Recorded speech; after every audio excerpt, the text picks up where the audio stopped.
Hey, it's Karen. Welcome to my channel.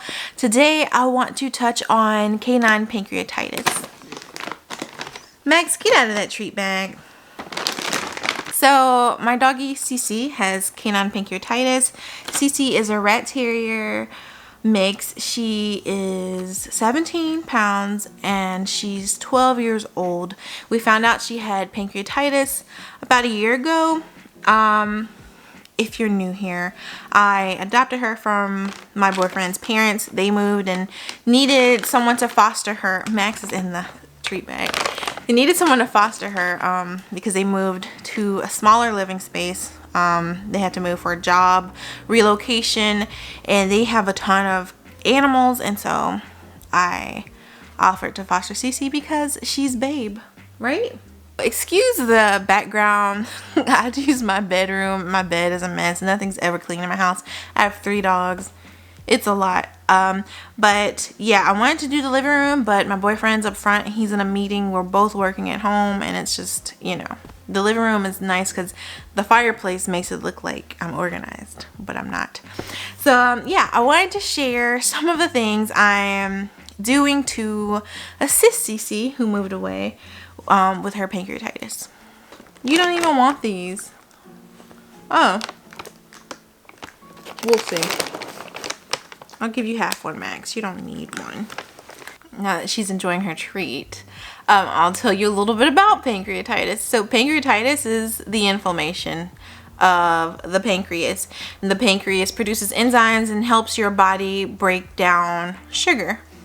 So yeah, we found out about it last year. She's been visiting with me for about 2 years now before she moved in, just so that she would get accustomed to living with me, and plus I would babysit her when I was in town. And so yeah, so I would notice that she would sometimes just be lethargic, and I thought it was because she's kind of bougie because she grew up with cats and I have 2 dogs, and so I thought, oh, she's just not used to being with dogs. She wants to be by herself. But she would seem almost, I don't know, not like she was just being secluded, like she just wanted to be by herself, but like she didn't feel well. Like when I would offer to go outside or food, sometimes she would be like, no thank you. And so Cece declining food, is she still eating? Like that's a big warning sign. So I told her parents, and they took her to the vet, and they just, you know, we were just thinking these are just stomach aches. She's getting into something, because Cece is a hunter. She is an escape artist. She will somehow get out of the house and you'll see her in a few hours after she's killed a possum or something. Like she's just wild. She likes to be in the woods, so she'll find trees and come back. So there's no telling what she's eating, right? I'm not sure what causes pancreatitis other than eating something that just doesn't agree with your system. It could be a medication causing the issue, but because she eats everything, there's no telling what she got into. So yeah, we started noticing blood in her stool and in her vomit. And when she would feel sick like that, she just would not eat for like a day, maybe even 2. And she just really lay down. Like she'd get up to drink water, but then she'd go right back to bed. And I took her to the vet after I noticed that. She stayed at my house one weekend and I noticed that. And we were diagnosed with pancreatitis. So I'm not sure if the vet actually did everything that you do to, she's drinking water now. There's so many noises in my home. But I'm not sure if the vet went through the process of actually like doing tests to diagnose things, because I've learned that sometimes vets just assume things and go with it.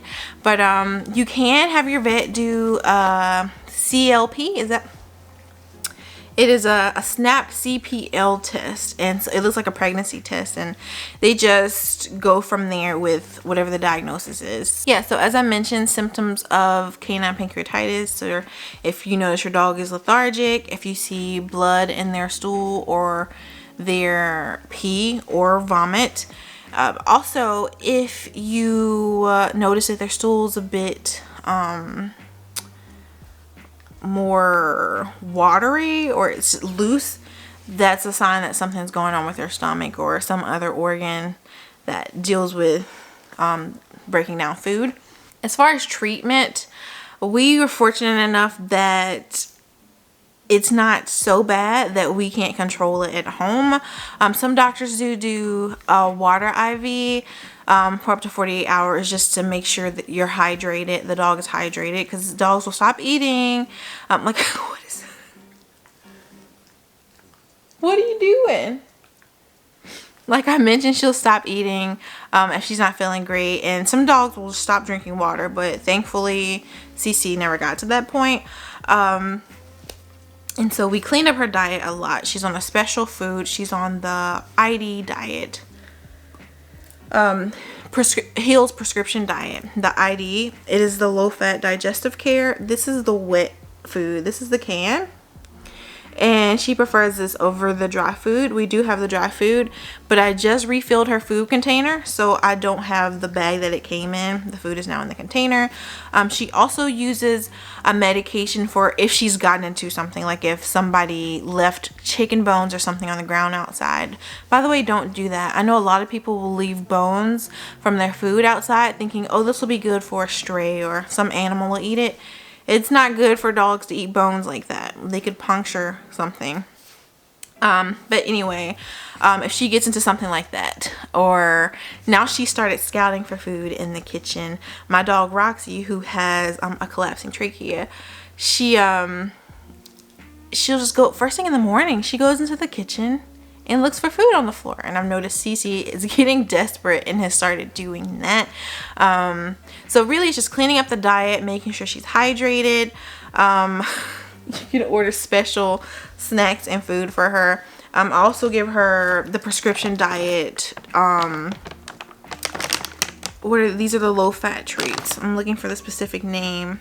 I guess there isn't one, but these are all the diets. If you're familiar with Heal's prescription diet, you know they have a bunch of different diet plans that your dogs can go on, and the ID diet, low fat, falls into the category on this treat bag. So I bought these for her. She usually does not eat these, but I guess today she was feeling them. She eats them sometimes. Like if I starve her of treats, she'll be so excited for those. But usually I give her chicken jerky. That's good because that's only chicken and glycerin. They can have chicken and rice when they're not eating their food. She is killing me. She has like a treat stuck in her tooth or something. So on Sundays I take them to the and that's also our treat day. So I'm saying treat so much. Max is beside me as well. But yeah, so I'll make her some rice and chicken just to keep her perky, because Cece loves food. Like dogs love food, but Cece is something different. Like she loves to eat. And so why are you staring at me?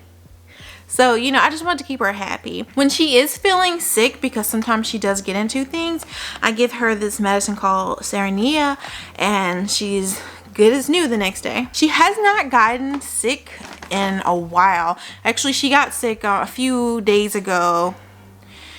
She had to have gotten into something, but before that, it had been at least 6 months since we had to give her this medicine. Some doctors give probiotics for stool issues or narcotics for the pain, but Cece thankfully has not had to go through any of this. Just this medicine and having a clean diet has helped her tremendously. Also, I spoke with her vet. Her vet is really great. I'm switching Max and Roxy to Cece's vet because she's very hands-on, and when I call with a random question, she's there to answer. It's not, I don't ever feel like I'm being a pesky patient, but even if I am, you know, that's what doctors are there for. So yeah, I told her, hey, I want to cook for my dog. What can I do? I asked Max's vet because I was dropping my dog. I had to do something with them. They had to get shots, or Roxy may have been having an episode with her collapsing trachea. And while I was there, I said, hey, you know, I have a dog with pancreatitis. What can I cook for her to keep her happy? Because like I just told you, Cece will go searching for food because she is a hungry doggy. She's looking out the window now.